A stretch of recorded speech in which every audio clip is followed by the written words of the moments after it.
Okay, raise the post. Here we go. Look at that light. It's sunny, sunny, sunny day out here.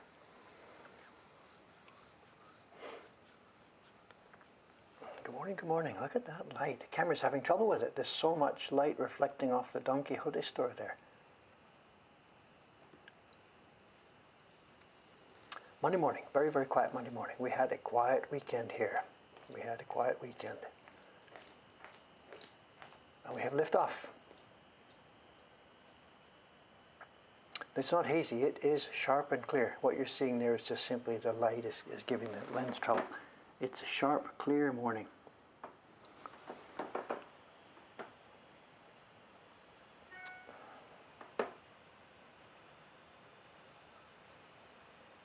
Sidewalk's quite wide, you know. 2 or 3 people can walk down side by side with by themselves. Okay. We're joking about the game there, you know. Of course I know what day it is. And I myself, I'm not a fan. If my dad were still here, he'd have been glued to the TV set right now. They're just in the last few minutes of the conference final. It's a big game. I don't see John Becker here. I think he's watching TV right now. Soka, the sidewalk across the street. Yes. It's the air conditioners and the bicycles. Yeah. Well, even one person has trouble getting by on that side. Absolutely.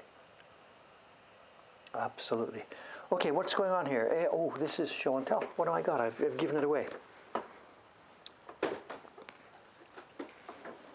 It's going to be a bit of a repetition of the previous stream. I was here on Saturday, and what I did was we had a show and tell at the end. We had a little bit of carving, but for the first half or so I had to do embossing.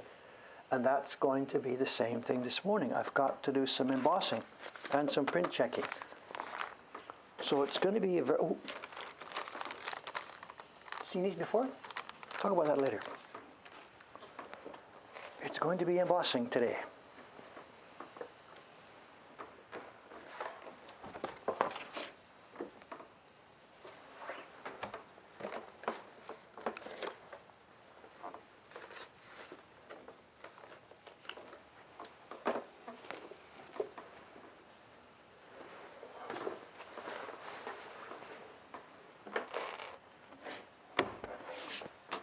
What we've got is this batch of prints that came back from Yamamoto-san. He's one of our outside printers, Yamamoto-san. Is the mic on outside? The mic is on here. The outside mic, check. The outside mic is on at usual level. If you don't hear any crows, they're hanging around somewhere else this morning. This batch of prints, it's a Hasui design published by the Doi Hanga Company in the pre-war period. This is from the post-war set of blocks carved by Harada-san. The blocks for this print were carved in the 1960s on this very bench. This bench I got from Harada-san, and he was the main carver on this print. And what I've got to do this morning is we've got to do the embossing on the side here. And same as with yesterday, we won't do all of them. We'll just do enough to get it started and have you see what I'm doing.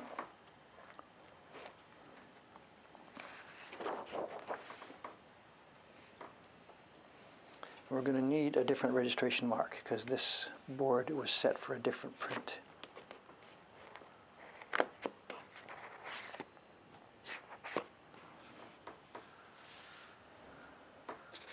There it is. There's the registration mark.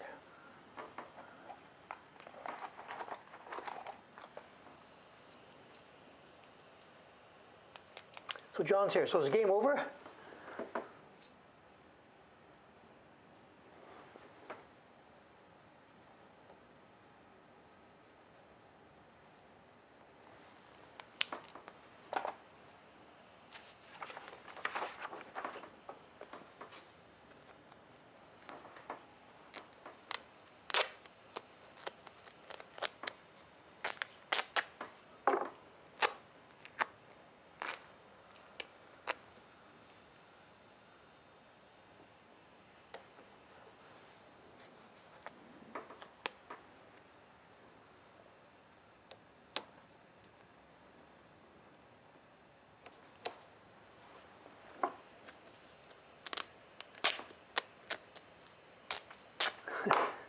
No crows. I can't help it.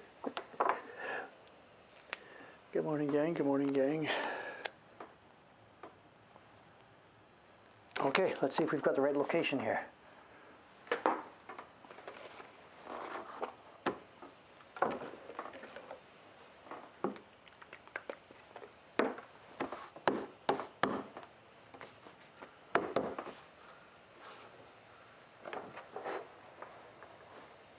Paper's out, yes. 2 packs of paper are out today. One for Dei-chan and one for Suga-san. No, Ayumi-san, I'm sorry. One for Dei-chan and one for Ayumi-san. Dei-chan is working still on the 3rd print in this year's subscription series. And Ayumi-san, she's doing more of the New Year cards. We need hundreds and hundreds and hundreds of the New Year's cards. Literally, I think we're going to need about 800 of them this year.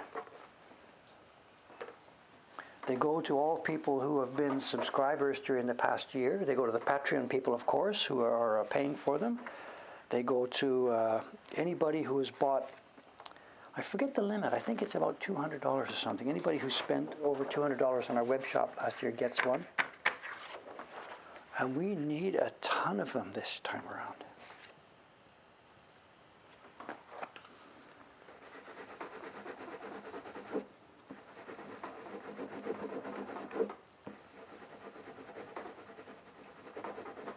Now this is much more difficult embossing than the one we did the other day because this is full of fine lines. Let's zoom in and have a look at what's going on here.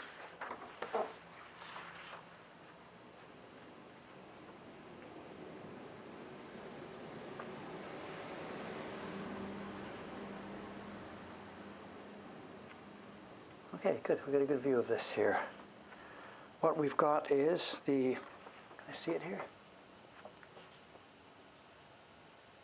On the right-hand side there, it's Asakusa Mokohankan. That's us, of course. Beside that is Doi Hangaten. They're the people who own the blocks for this print. They didn't print it, we printed it, but it's sort of a co-publishing. It's the original Doi Hanga blocks printed by Asakusa Mokohankan. So this is a bit strange. Down here, it's got carver Harada. He is long dead. He carved it in the 1960s, and yet it's printed by Yamamoto Shun, who is, of course, still very much alive. So it's a real mix. It's an old company and a new company, and a long-dead carver and a very much alive printer. So I'm not going to sit here and do all 100 here. I'll do maybe 20 or 30 of them, maybe 20 minutes or so, and then we'll move on to some carving. Are we having any difficulty with the UK after Brexit with VAT? It hasn't changed for us. We have always been having that VAT problem. We are coming from outside the EU, so even before Britain left the EU, we had this trouble. Our packages frequently get stopped by Her Majesty's Customs or one of the courier services or whatever.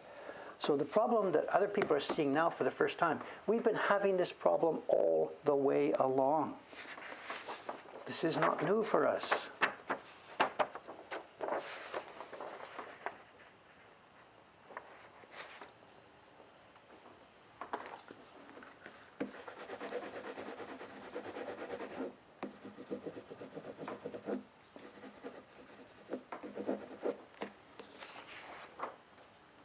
The print itself is beautiful to show. It's a Hasui design.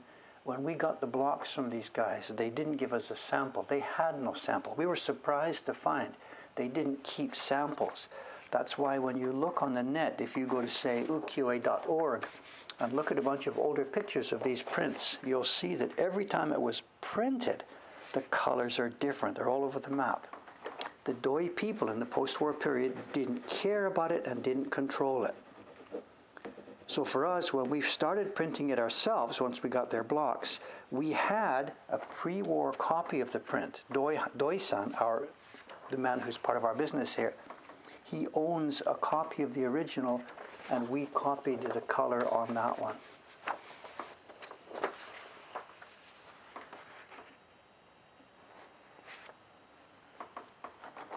So we think ours is about the most authentic of this print you could perhaps make.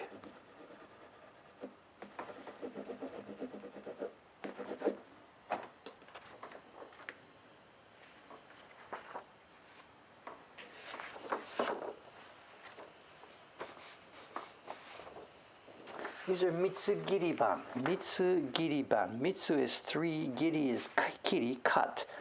And this is the size of paper that comes when you cut a normal basic piece of whole show paper in 3 vertically. The paper is cut in 2 when you want to make something like the Great Wave or a typical Utamoto print. The sheet of paper gets cut in half for 2 prints. For Mitsugiriban, you take your sheet in 1, 2, 3. So if you imagine 3 of these sheets side by side, I've only got 2 hands, but if you imagine 3 of these sheets side by side, that's the size of paper. So we've got some of these. We leave the selvage at the top. We have to cut it at the bottom so it goes in the registration mark, and we leave on the right-hand side. So out of all these prints, 2 out of every 3 of them have selvage on the top and right.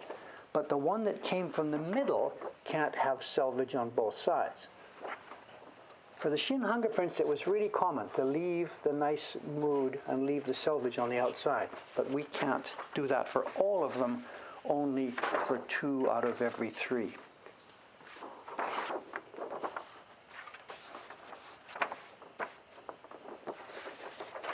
Someone's asking, is there no way for the VAT to be paid up front when shipping from abroad? Yes, if I were Amazon. If we register with the British tax authorities,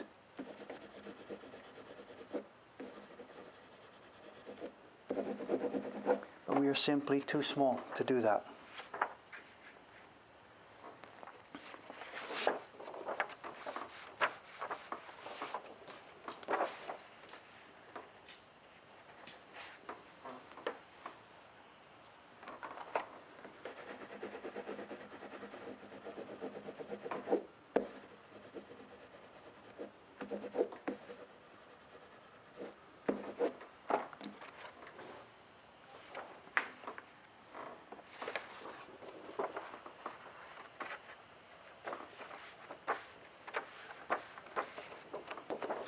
Do people wave to the camera now and then? Yes, I myself don't see it, but the chat viewers watching the stream, they know more about that than I do. I myself don't see.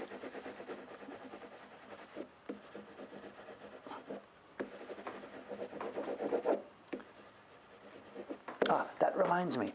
I say I don't see the streams. Of course I don't, but I do read the chats each day, usually when I'm having lunch after the stream. And one thing I noticed the other day, I was reading the chat. It wasn't the last stream on Saturday. It must have been Thursday's stream.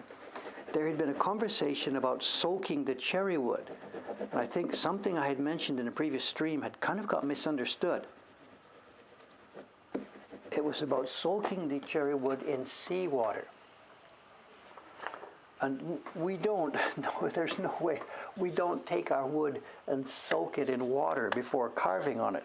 The thing I had been mentioning about that point, some point in the past, was that when the trees were logged, they were logged somewhere in the hinterlands, floated down rivers to the sea, whatever, brought to Edo, brought to the main city here.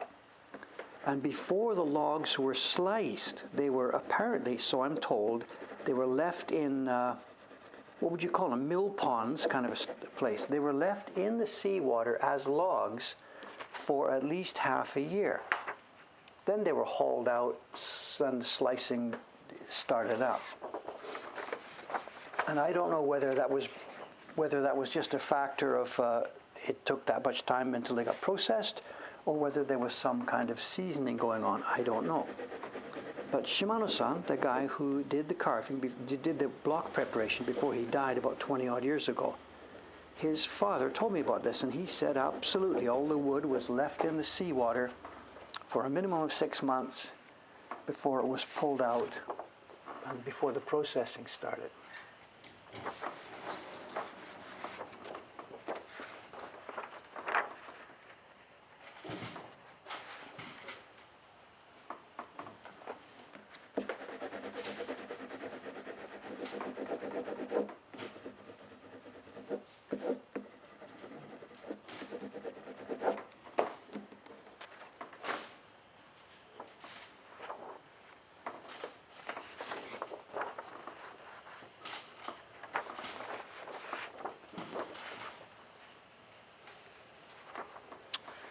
Yeah, no hot towels in the truck. There's towels in the truck. They're not hot yet.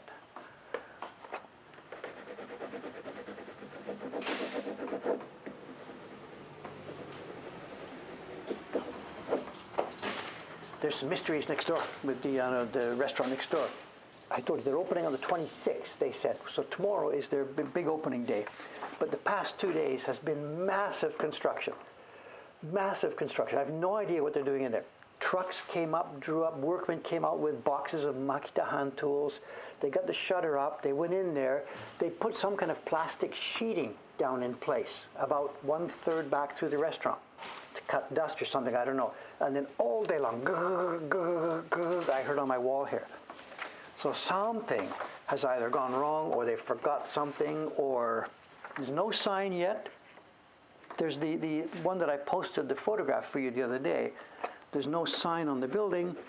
It's all quiet at the moment, but over the weekend there was massive construction going on.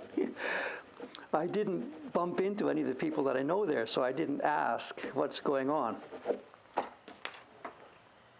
But something has happened. Either it's health department inspection has come in and said, you can't do that, you got to change those doors, or they forgot something, or there's a problem came up, or a leak. I have no idea.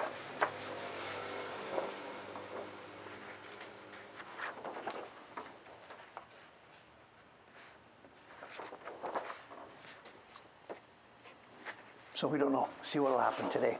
Tomorrow is supposedly their opening day.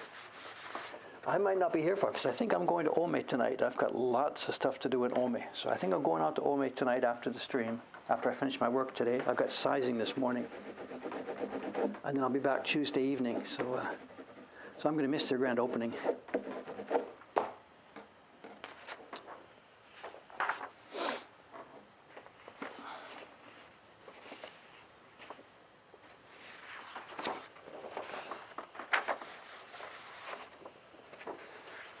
Yeah, this is another thing. So I can see this happening. I leave for Ome this afternoon.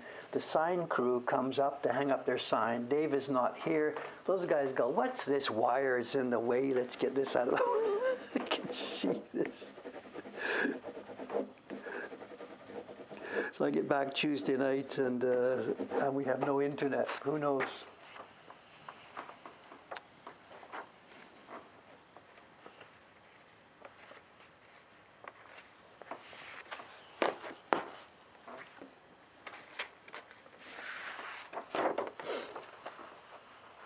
No, I have sizing to do today, but I won't be doing it on stream. That's my job for most of this rest of this morning.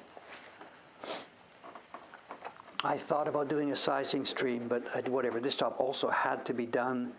And setting up the cameras upstairs, my God, moving all the cameras, doing everything. And then that problem of being by myself and trying to run a stream in 2 rooms at the same time. So just whatever. I saved the sizing. I'll do it after we have the stream today.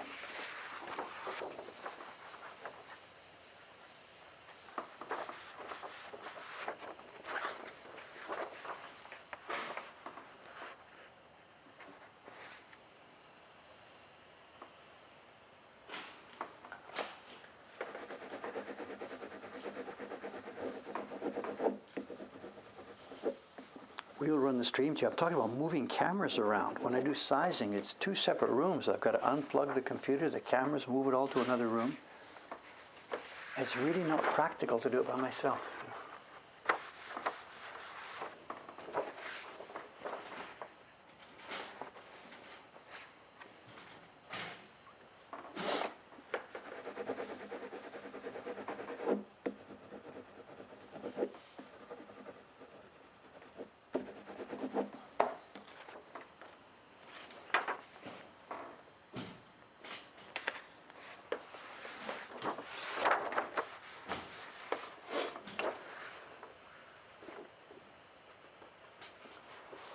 Yeah, the sizing, it's not a problem watching the chat. On a sizing stream, I can actually watch the chat easier than on another stream because I'm sitting there moving the brush and I can watch the chat easier.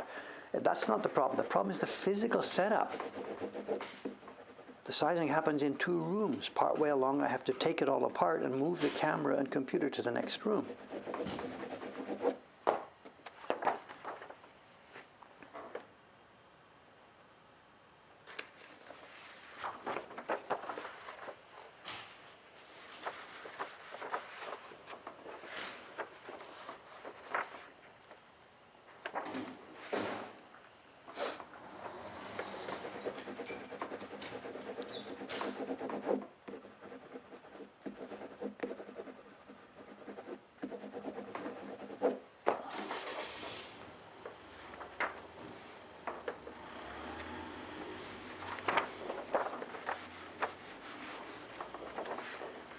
You mentioned an online resource for sizing. We have dribs and drabs of information on our site, but over the next couple of months, that is going to change.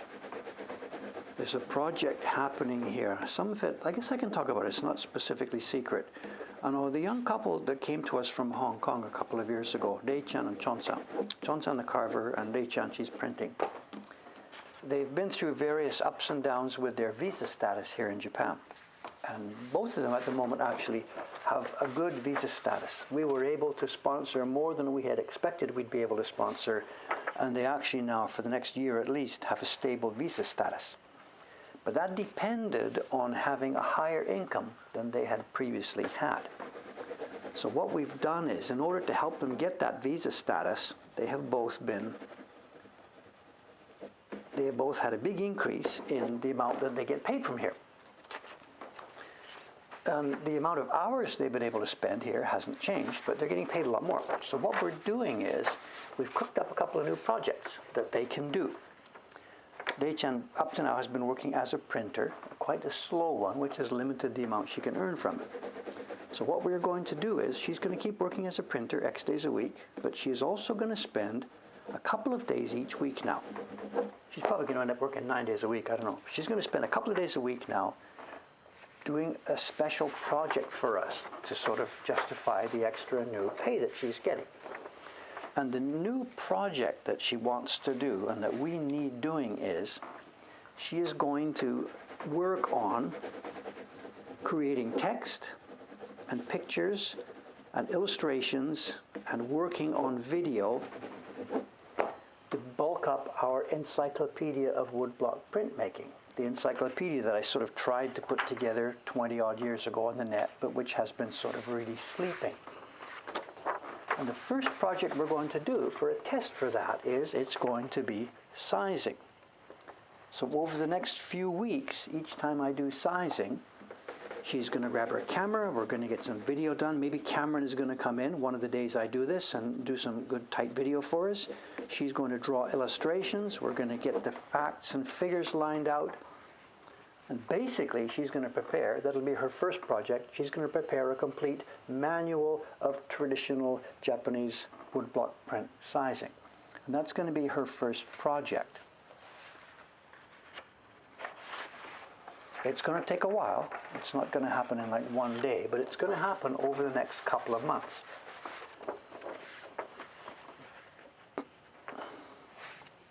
And basically, we're going to try and dump all of our knowledge. Everything that the whole institution here, knows about sizing and has learned about sizing, we're going to try and do a total knowledge dump and make it all accessible to people.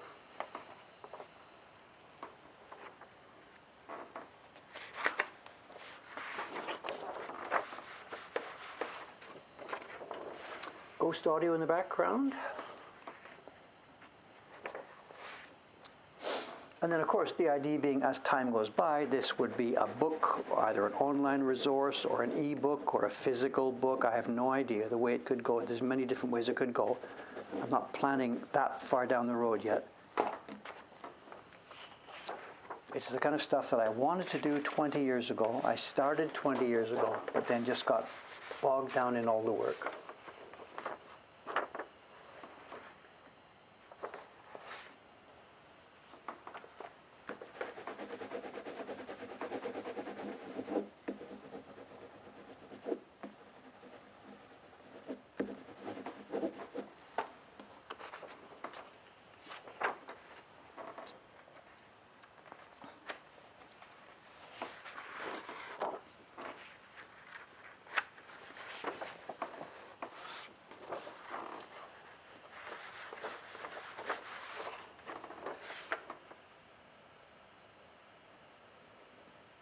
Probably audio or something?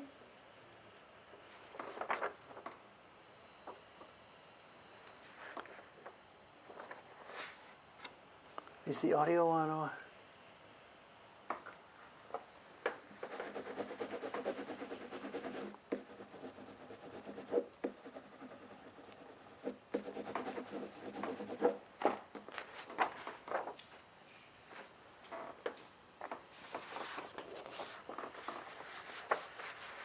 Okay, okay.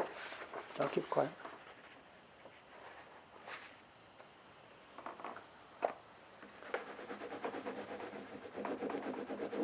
Let me just do this for a few minutes. Let me do this till 8:30 and then I'll switch back to the carving. I really do have to get through this because I will be taking these to Ome with me. When I leave for Ome later this afternoon, I have to be taking these with me. And I haven't yet checked them through for chili. Like we've got this sort of stuff. I've got to fix this. There's lots of work for me to do today. You see stuff like this. This is a piece of bark, maybe, or it could be a piece of dark blue pigment that Yamamoto-san got in. So I've got to go through and take out stuff like this. So I have a ton of work for me to do this today. I really have a ton of work to do.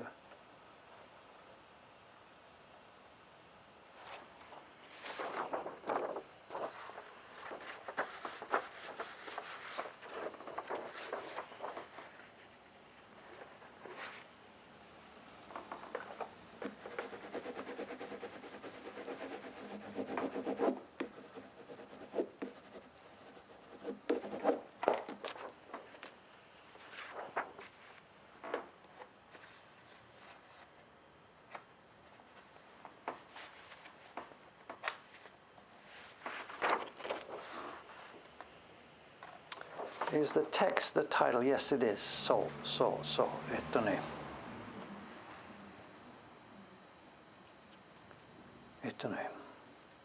I forgot. Just a minute. What's the name of this place? This is Kawaguchiko. Right. We zoom in.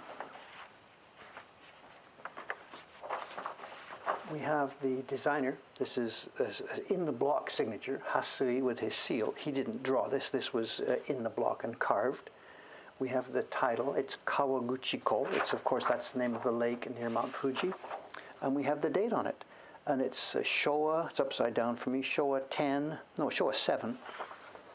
Showa 7, 5th month made. Showa 7年 7年 5月 saku made. Oops.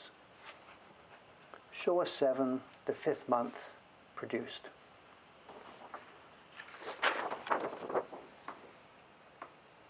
It's Kawaguchiko by Kawase Hasui. Hasui mostly worked for the Watanabe company, but he did a bunch of work, scattered work for other companies as well. And this is from the Doi Hanga company.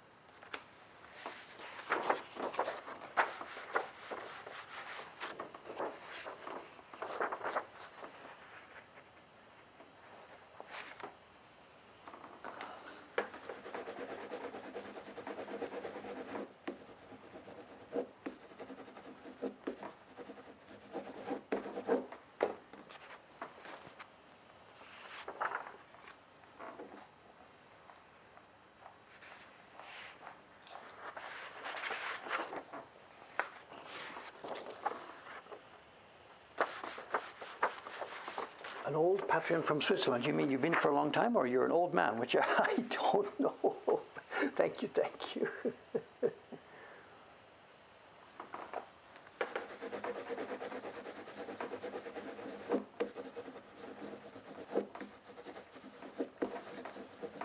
I've got to write to the Patreons because I'm in trouble with some of them. You know, the chibi prints that we make for the Patreon people, they've been flowing out and pouring out with no problem at all.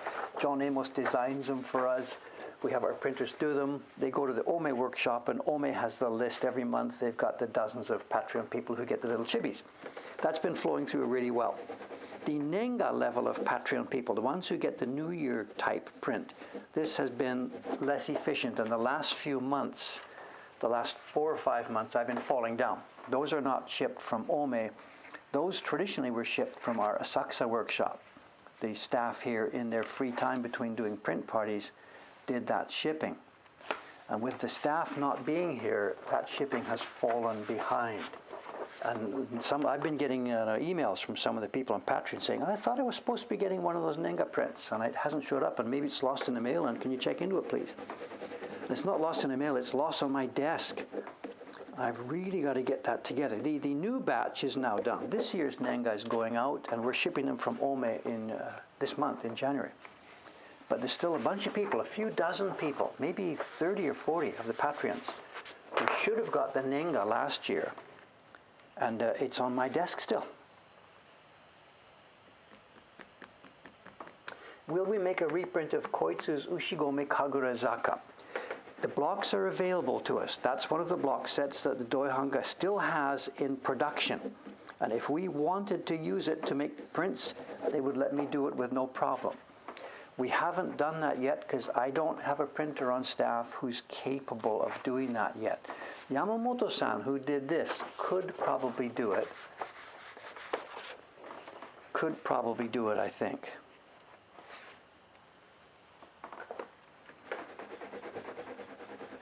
But it's also, that's one of the ones that the Doihanga people themselves are still issuing. They had copies made by Itakura-san over the past couple of years. We were selling them in our shop here. Itakura-san has retired from doing that work now. And I believe they sent the blocks out to Okada-san. So I think the Ushigo Mekagurazaka is still available from the Doihanga people, printed by Okada-san. I think. I haven't seen one of those yet.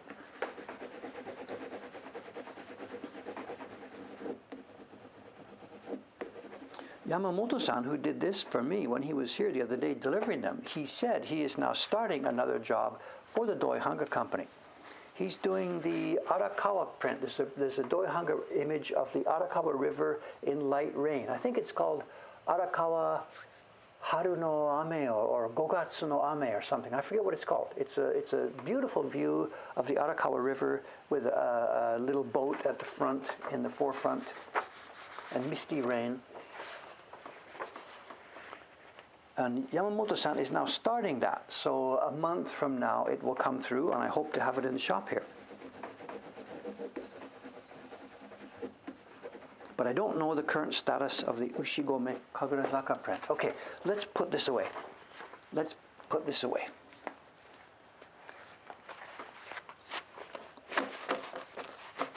You've been very patient. Thank you very much. Yeah. So thank you. Actually, we're just past halfway. I could have got through them all, but let's just, whatever. Let's put this aside. I'll come back to this after the stream is over, and I'll also do the chiritori. Oops, smash them up, why don't you?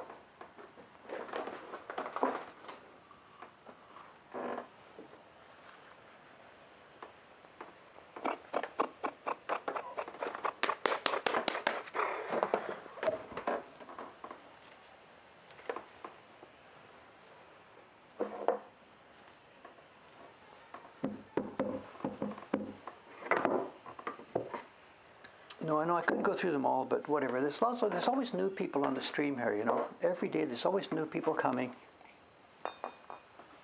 So I think doing just that same old embossing all day long, when there's new people here, it's not so cool. They're not going to come back. But if we do a bit of actual carving as well.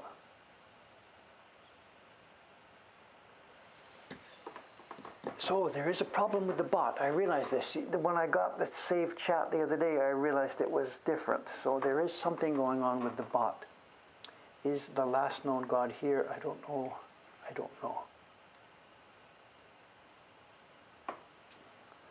Where were we here? We finished this. We were clearing a bit of, I think I finished the leaves almost. I do believe I finished the leaves. There's a tiny bit, oh here we are. There's some leaves around the mouth here. Let's get that last zone.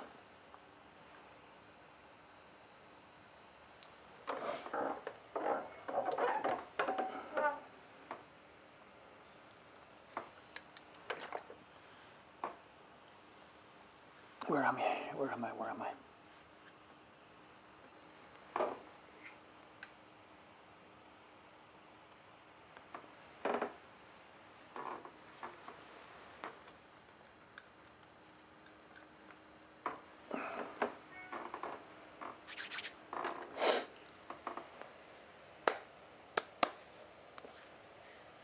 Please don't ink it. Yeah, right. Will we do another full carving in one stream? No plans for that in the immediate future, but there is a plan for a full printing stream where I get a print with 5 or 6 wood blocks, we prepare some paper, and I go through a full. We're going to get Cameron here, we'll do a live stream, it'll be 2 or 3 hours, and I'll make from zero to the end a full printing run. So another one color, mix the color, test the color, print 10 sheets, next color, mix the color, test the color, print 10 sheets. A full printing run. We are planning this now. It's not going to happen tomorrow, but we are planning this now.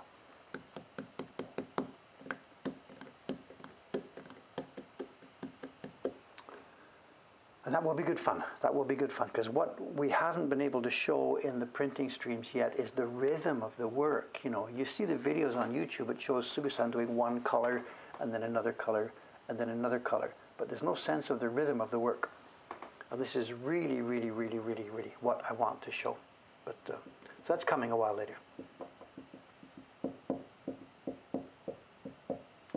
Okay, let me do a bit of work here.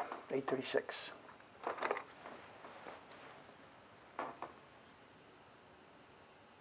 Oh, I know, I was partly through clearing this. That's what I was doing when we left off the other day.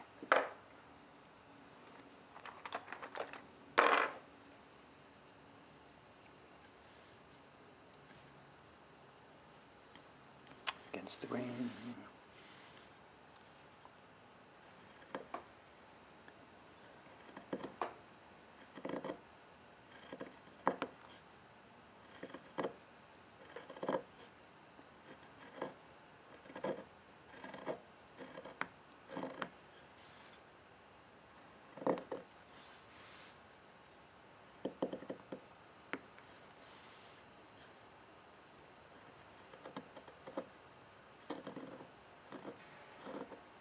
Soka, it's not carved yet.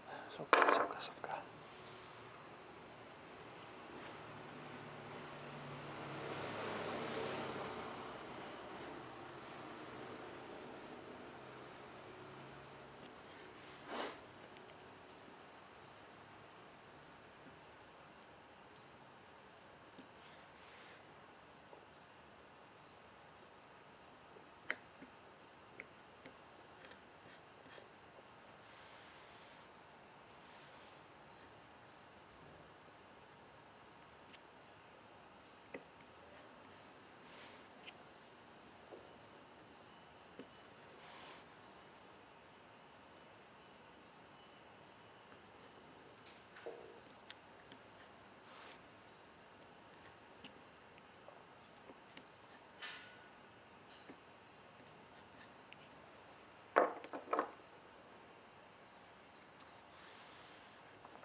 And when I started the stream here a few minutes ago, I was cleaning up my desk there, and there's a food package.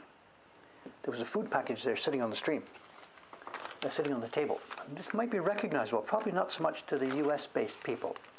But if you're from, well, as you can see here, it's Australia. The Great Australian Taste, 420. There's a beef pie, and this is in Japanese. It says just what it says, Kurasiko Beef Pie. And this is from an Australian company. It's actually, it appears to be imported, not to be made here in Japan. And I had found this, there was a new 7-Eleven opened around the corner here. Like, there's not enough convenience stores in the neighborhood here. We're triangulated. We're in the middle of 3 7-Elevens. It takes about 40 seconds this way, a minute and a half that way, a minute and a half the other way, and now a new one has opened, giving me another 7-Eleven here, and that's about a minute and a half away. And when I went in there to see if there was any different stuff, because sometimes the different shops have slightly different, different products inside. And I went in there, and in the frozen food section, there was this. And I'm like, what is this in a 7-Eleven? And it doesn't say 7-Eleven on it at all. It's just got the Australian company's packaging with their Japanese import, blah, blah, blah, blah, blah. So I bought a couple, came home, did a bit of Googling. And it turns out that this company, the 420 Pie Company of Australia, have a Japanese language website. And they're saying, we're coming over there. We're going to come in and do our stuff here in Japan. And then they have mentioned that we have a special distribution. 7-Eleven has agreed to distribute our stuff. And I saw this and I thought, you guys are falling for the oldest. They're doomed. They're absolutely doomed here. They think it's a really cool idea. We are being distributed by one of Japan's major companies, the 7-Eleven company. And yeah, they are. As a test case, this happens all the time. It's a test. 7-Eleven would like to figure out, is there a market in Japan for meat pies?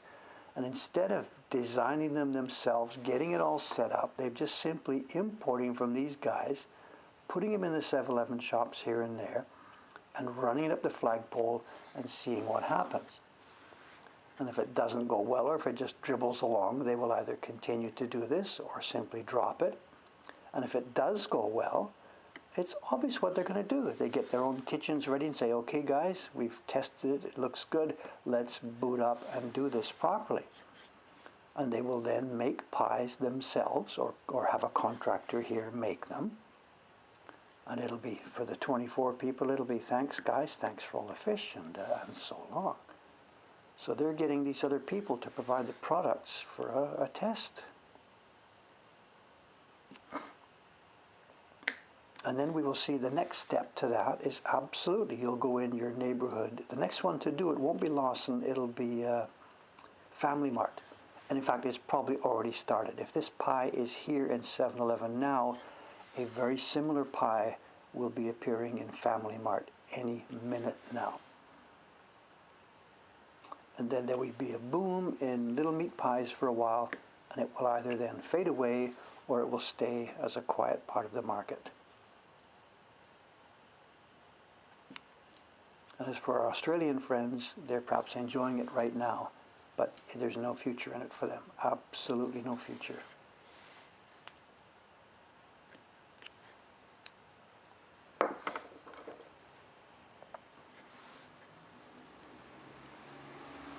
Their only hope for a future is if they can somehow convince, assuming pies do go here, they do fly as an item that people would want to eat regularly, their only hope for a future is to get their own brand.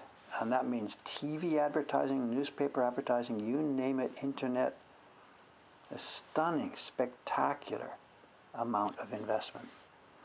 And then they've got to have a place to sell them, because 7-Eleven won't be doing it because they have their own brand. So you're talking about getting space on supermarket shelves. It's an incredibly difficult proposition. So good luck to him. Dave's going to enjoy it while it's here. It looks like an okay pie, nothing to write home about.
And you're talking about the pies there. I don't know if it's much of a thing in America. I don't know.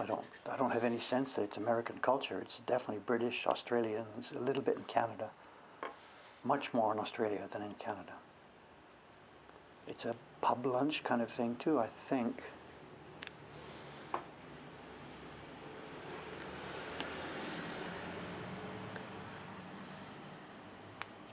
Never seemed to get going in Canada. Maybe it is now. I don't know. I'm not in touch with it. But,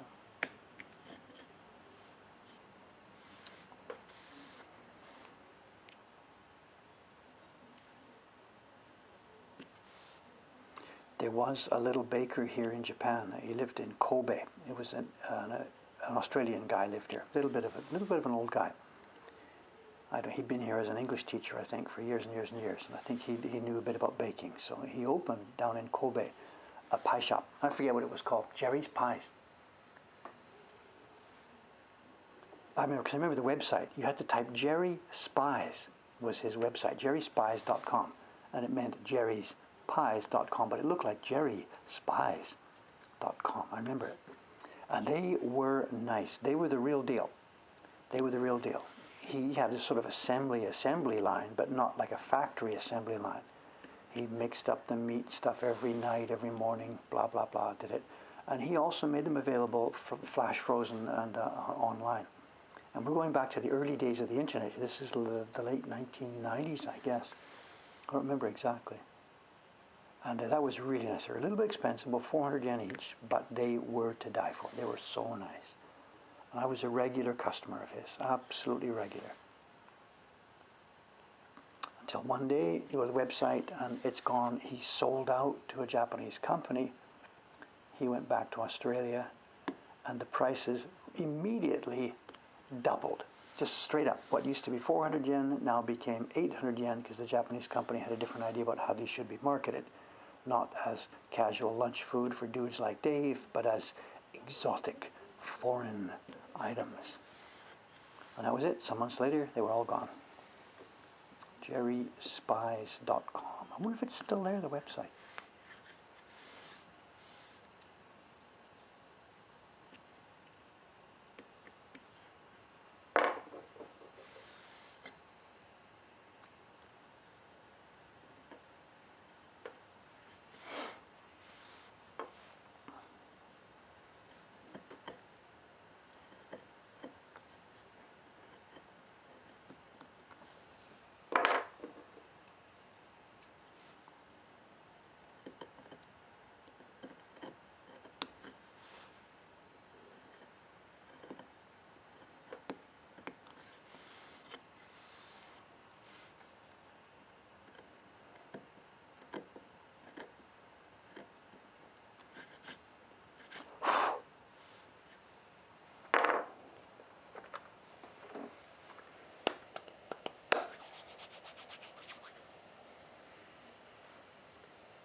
jerryspies.com is a blank page, so JP maybe, yeah, I don't remember. So I don't remember.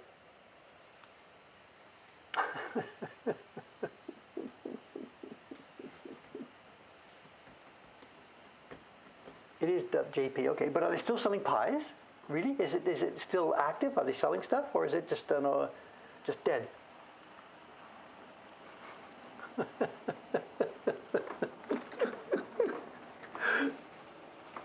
Still active. Look at this. Looks more like tarts. Soka. Well, Jerry certainly is long gone back to Australia. Absolutely. I'll have to look at it later. This is their shop. jerryspies.jp.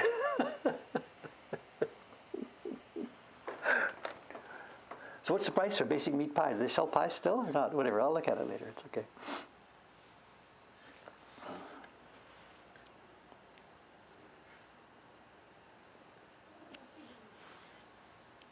If I remember, he had them at about 400 yen each, and once he left, they doubled to about 800 yen each. But this is a long, long, long time ago. So they are still in business. Interesting.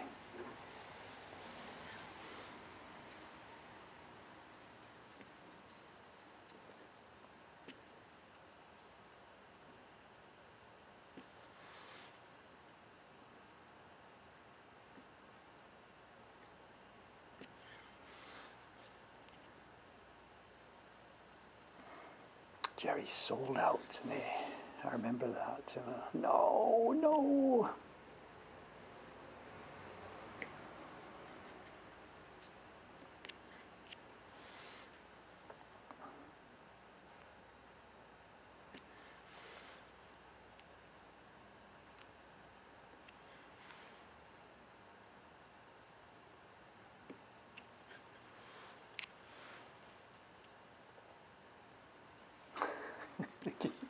Imagine Mokuhankan, Dave sells out and goes back to Canada or something, and Mokuhankan gets taken over by a Japanese group. They double all the prices, and Dave sells out. Like, who's going to buy this place? I'll leave the woodblock recipe. Jerry must have left his recipe. Dave will leave the woodblock recipe for the new Japanese owners.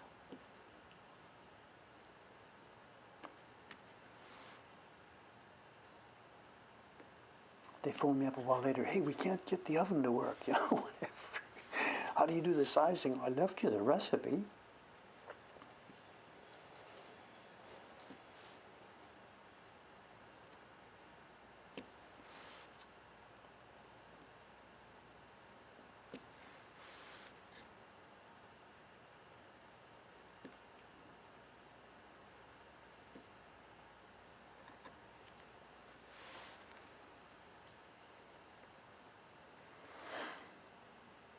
Dave sells out. Yeah, right.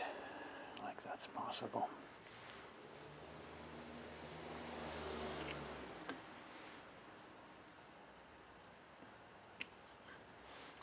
I can't imagine doing that. That guy Jerry packed up and moved back to Australia. I don't think he'd been here all that long, a few years, whatever. I don't know.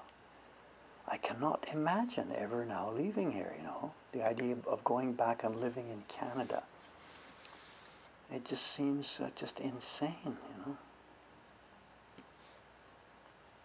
In recent years, before the virus, I went back once a year, family time. Went back for a few weeks, see my mother, see my grandchildren. It's 4 grandchildren now. One I haven't met yet. So it's like go back for a visit, but I can't imagine living there.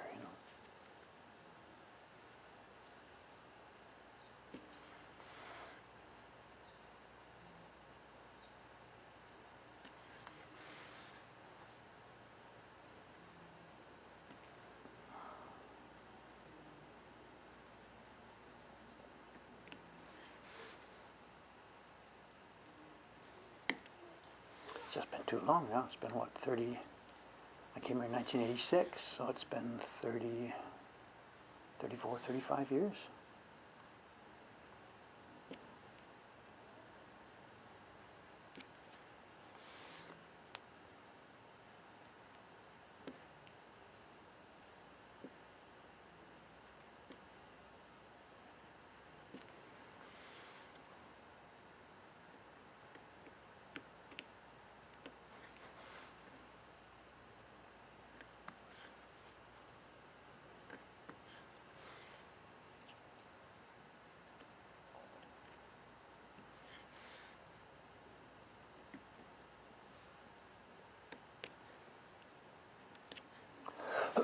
Excuse me.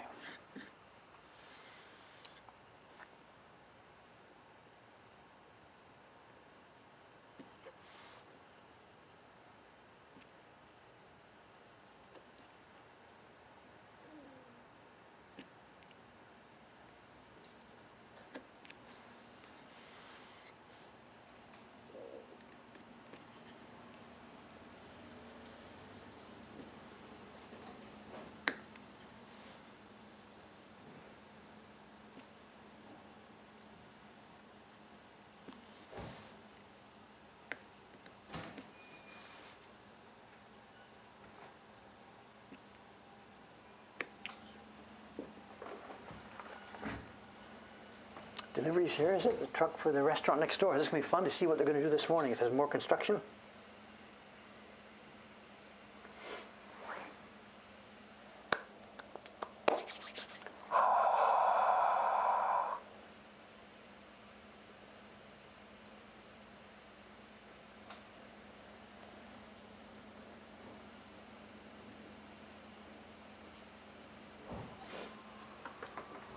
how old is Dave? Dave is in his 70th year. I'm going to be 70 later this year. How old is Dave? 70.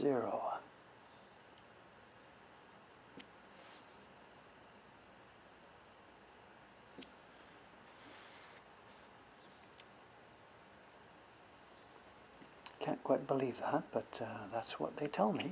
No avoiding it.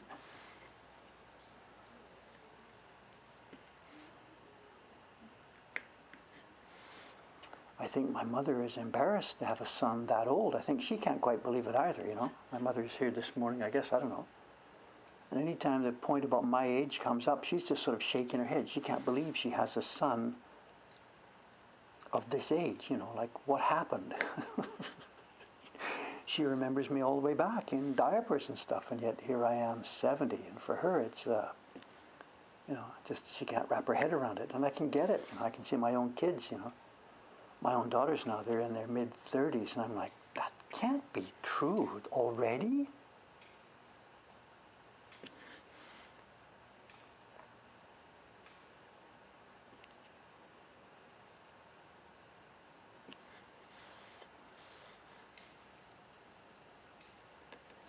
Where did the time go?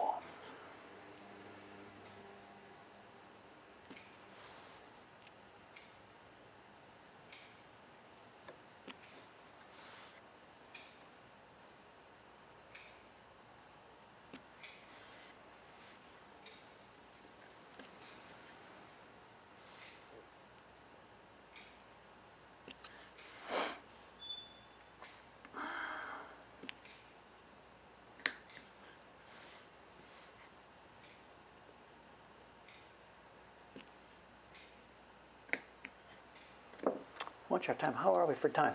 Not 9 o'clock yet. Good, good, good. Okay.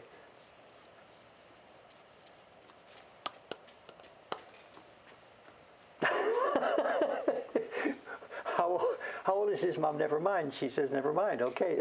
It's all right. There's some places we don't need to go.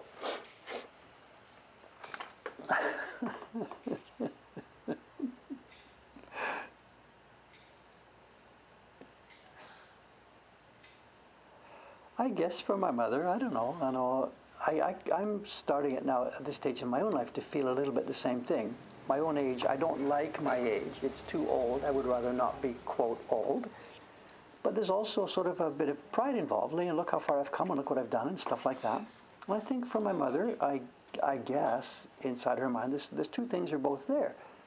She's not happy with this. She doesn't want to be that age. But there's also, you know, pride. She made it. She did this fabulous full life, and look how far she got, you know.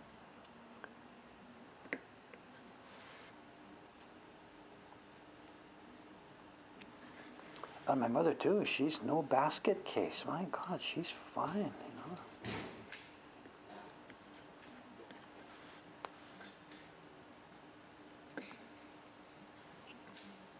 So I like having those genes. I chose my parents well.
We're just obviously now we're finishing up the last of these leaves and flowers. I think we've pretty much got them all. There's a bit down here, we'll finish this now. A couple of leaves and bits of grass. And then I guess from the next stream it's going to be, we're going to hit this dog. Decide what to do with the dog. But for today we'll just finish off the last bits of peripheral stuff around the outside of it. This dog thing, whatever it is, it's a dog. We have reproduced this from a Koitsu original that was part of a series of 12, and it was labeled. It was labeled, part of a series of 12 that were labeled the Zodiac Animals. Now, our series this year is not specifically Zodiac. Some of the prints we are doing are animals that are involved in the Zodiac, but we're not doing a Zodiac set this year. It's not an astrology print. But anyway, the point being that the original that we've reproduced for this one, the one with the dogs, was clearly labeled as a Zodiac animal, which means he did intend this to be a dog. It wasn't a ferret or a whatever. This is his definition of a dog. So.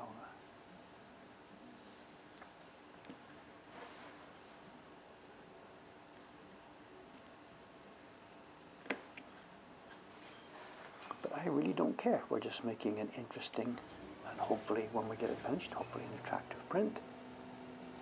And what it's actually supposed to represent, I really am not bothered with.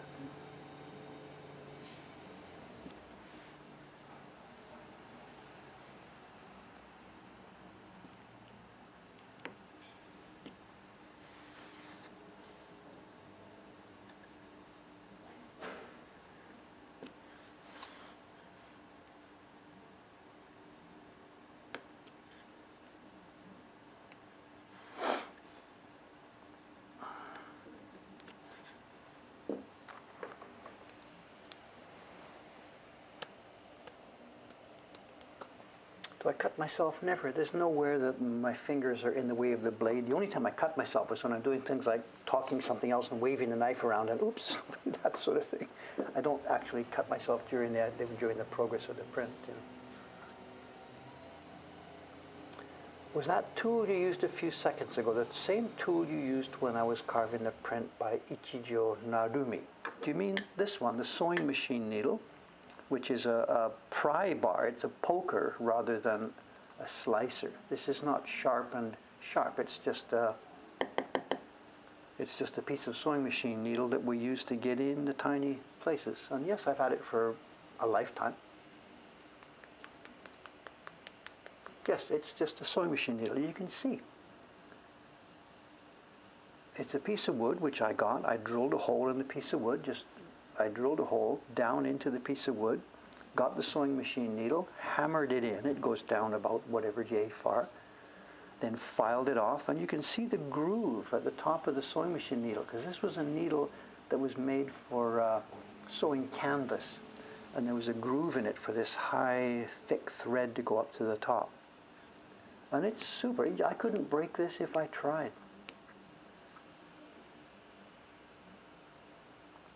So somebody's got heavy-duty upholstery needle, yes.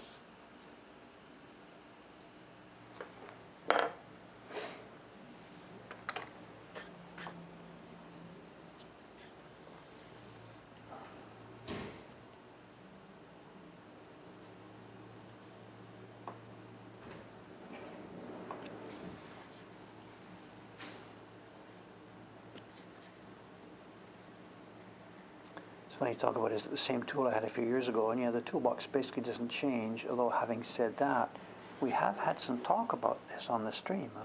In some auctions here a while back, some interesting knives and chisels came up, and I bought a bunch of different knives and chisels on an auction.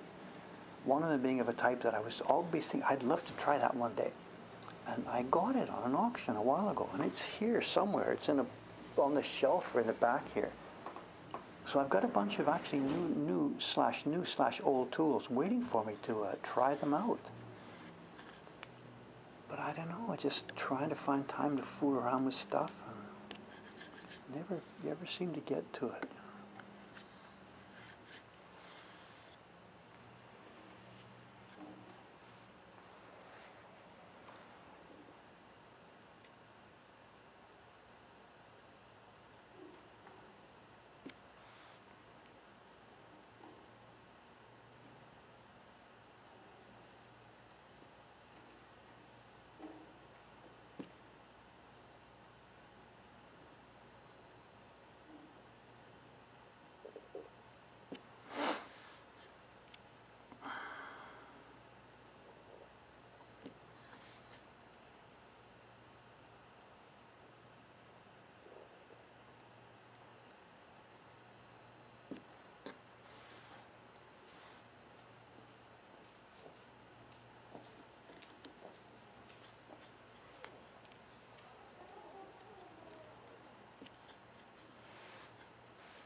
Do we have students or apprentices? No, we don't. We have no facility here for teaching and training people. Our philosophy on this is just to make as much information available as we possibly can. We've got, sort of teaching materials, book, videos, huge reams of information is now available through us on our website and YouTube and Twitch and whatever. So my philosophy on this is simple, just to put the information out there. And if you want to learn about this, you've got to be a self-starter. There's a huge ton of information out there. All the information you need, way more information than I ever had or that anybody ever had before, is there. And you've got to be a self-starter and get going and get busy on this. And if you're not the kind of person that can be a self-starter, if you need help to even get started, then you're probably not going to really be good at this as time goes by, because it's the kind of thing that as you're making prints, as you're carving or printing, there's lots of issues come up all the way along.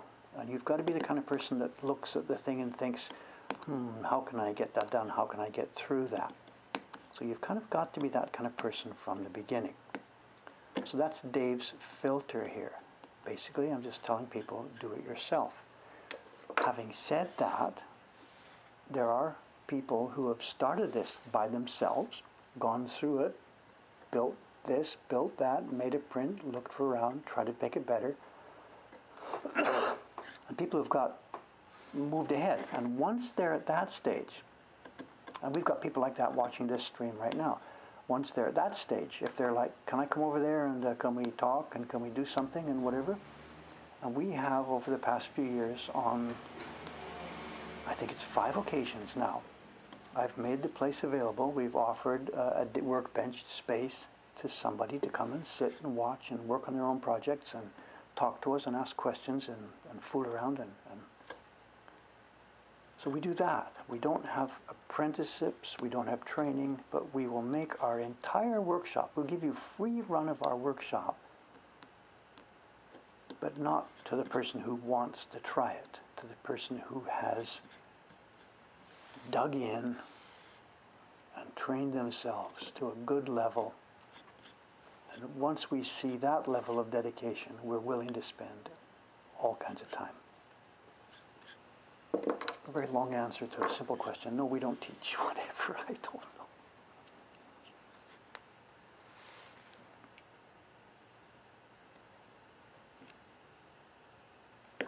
I think we've had 5 such guests now since we opened the Mokohankan shop here. And back when I had in Hamra, we had a young Italian-American guy came for over a month. He was here working with me.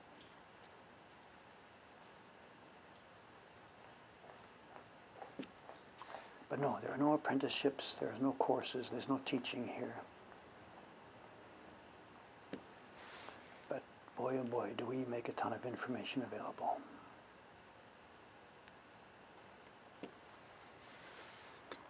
If you're curious about it and want to get started, write to us, write at one of the contact forms. And Cameron has a multi-page package of information that he sends to people who ask, can I become Dave's apprentice? We have, this request is very, very common. And Cameron has prepared a big fact sheet and resource list, which he sends, I would say daily. He doesn't send daily to people, but a few times a week he sends this out to people who ask this question. Can I study there? Can I apprentice there? Can I volunteer there? Stuff like that. So there is a fact sheet, a fact booklet available.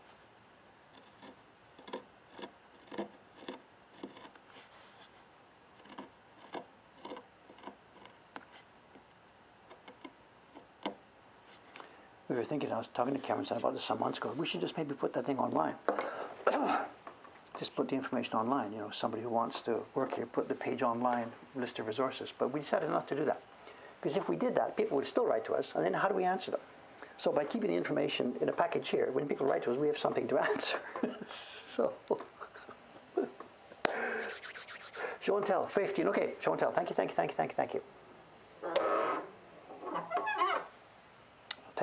show and tell. Okay, today's show and tell is not a single dramatic, here's a print, wow!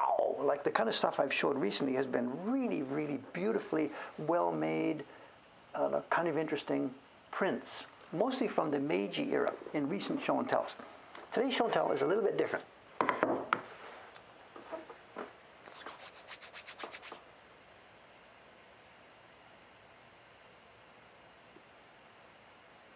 Today's show and tell is a bit different.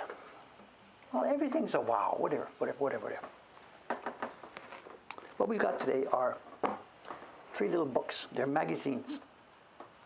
And the bad news from the beginning is the magazines themselves are not woodblock printed magazines.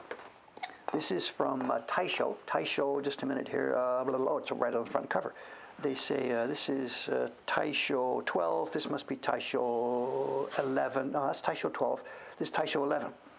So the dates here. Come on, Taisho 11. This is post-Meiji era. This is an era when, of course, Japan is now a modern country. This is the 1920s, 1919s.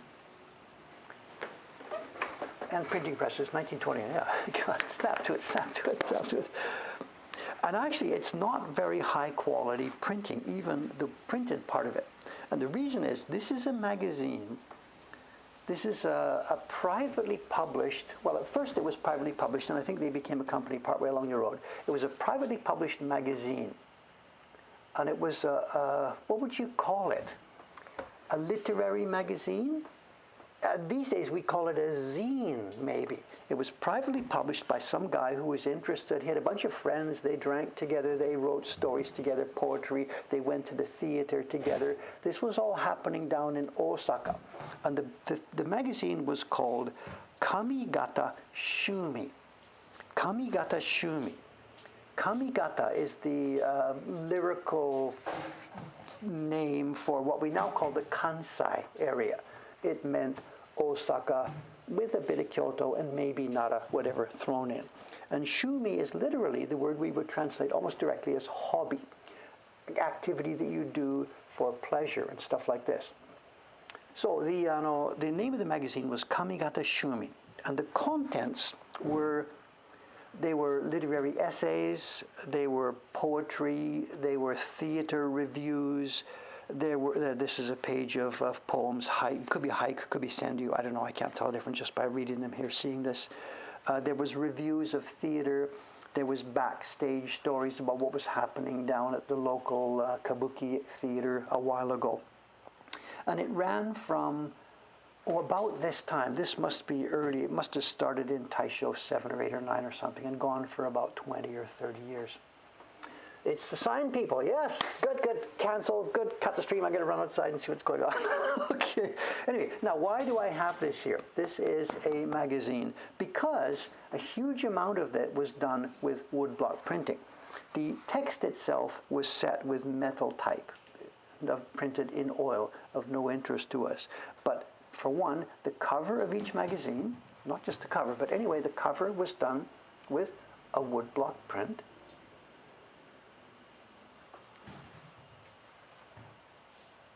And this would be, what do we have here? We are on a yukata bune. It's winter. This is the winter issue, of course. We've got sandals, his and hers sandals, and the couple is in a pleasure craft where they're being served hot sake, it seems.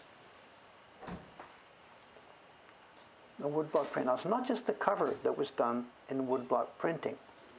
Of course, because this is just after the era of those Meiji magazines with the kuchie, this magazine also, here we are, Kamigata Shumi Taisho 11年 Fuyu no Maki. This is the winter edition of the thing. And of course it has a kuchie and a winter-scened kuchie. But what is also done, and this is the part that kind of blows me away, is this.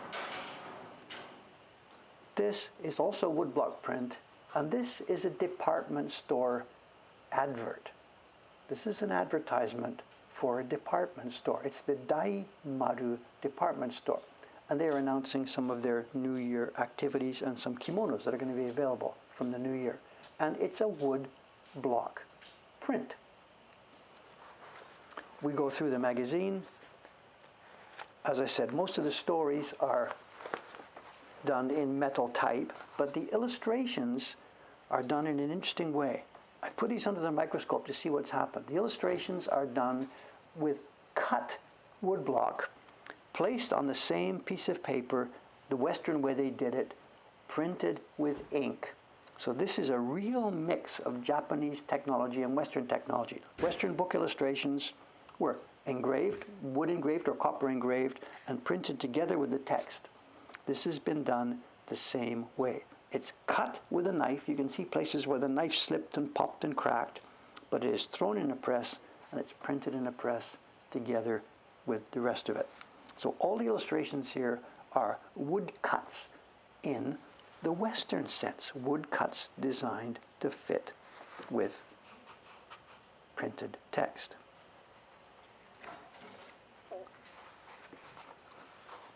Another advert.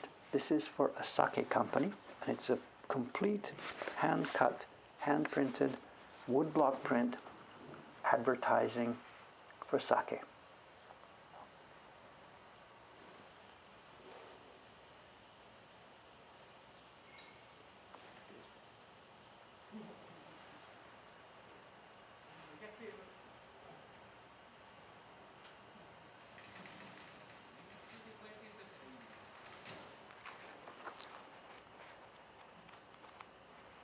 Another sake ad, also woodblock. And it's kind of cool. When you get to the back of the book here, you get to the end, you get to the colophon. It's got the date and time and price and all that stuff. There's still 20 pages to go, and all the rest of the book, right to the end, is all advertisements for booze, for sake. When they said kamigata shumi, hobbies in kamigata, it seems, drinking, these are all ads from liquor companies. And this would be, I guess, this would be how the magazine would be financed. People, of course, subscribed to it. They paid for the monthly magazine to come, the quarterly magazine to come, but also it's full of ads. And at the back again, Takashimaya department store advertising their New Year's sales. How much did this cost? It's got them here. You can buy back issues. And they're all listed. It wasn't just quarterly. You could get the spring, summer, autumn one. You could get the special New Year edition. You could get the Tanabata edition. So there was maybe 6 each year, 4 seasons plus 2 extras. And they're listed here. And it says, if you're a subscriber, the subscription price is 60 sen. 60 cents. That's 60% of the old yen. And postage for each volume is 20 sen. You could also get a full year's subscription, and it says the year's subscription is 3 yen and 90 sen. So it's nearly 4 yen, 3.9 yen for a yearly subscription, and the soryo, the postage, is 12 sen for postage.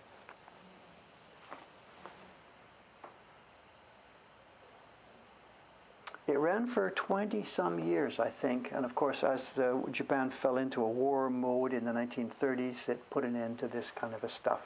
And by the time the Second War came, this kind of thing was long gone. And the idea of doing this now, you could do a zine now, but the ability to do it with handmade woodblock prints, I'm sorry, just not possible.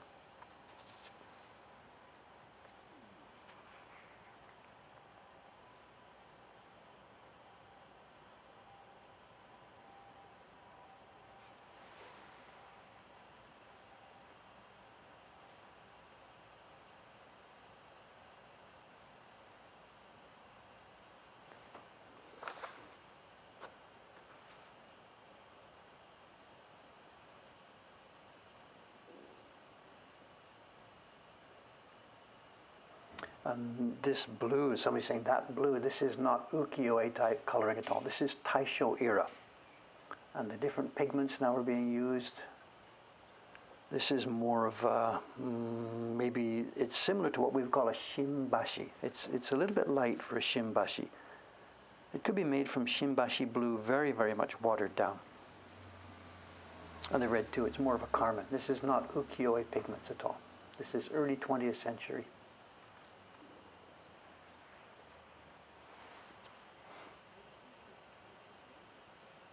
And the production qualities are quite nice. The guy who must have run this magazine must have had an eye for stuff, and he must have hired workshops that did a good job at it.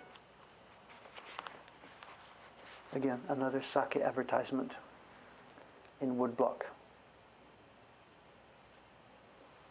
Sparse, delicate touch to these things. So each issue had 3 or 4 different woodblock prints, and then the illustration cuts as well.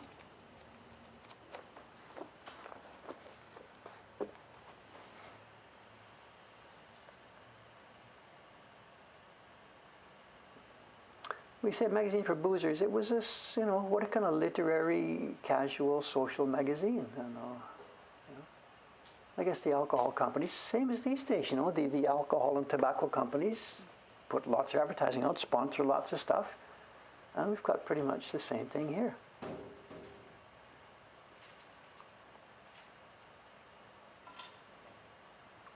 If I get chatting with one of the people next door, the restaurant next door, I showed you the sign they put up, talk about their menu and stuff. The restaurant next door is going to be a steak and sake specialty store.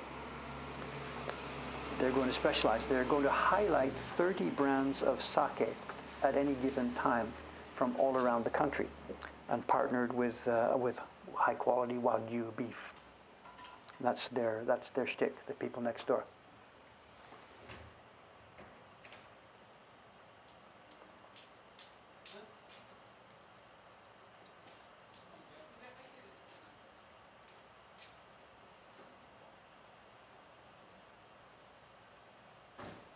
Kind of a long neck, but whatever, there she is.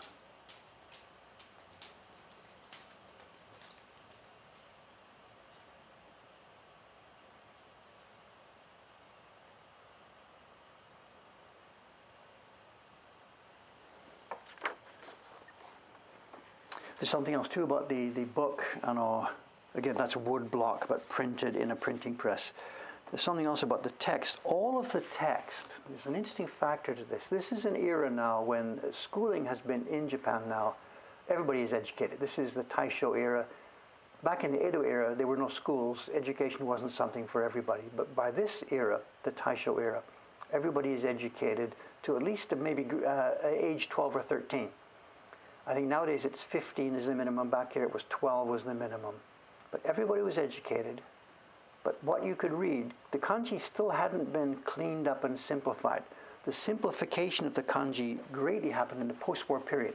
They cut it down to about 1800 or so, 1860 kanji. But back in this era, there was still a lot more kanji being used. So what these guys have done to make sure all your housewives and people who didn't quite get all the way through high school, to make sure they can read it, is they have put the readings, what we would call the ruby or furigana. The reading is next to every single kanji in here.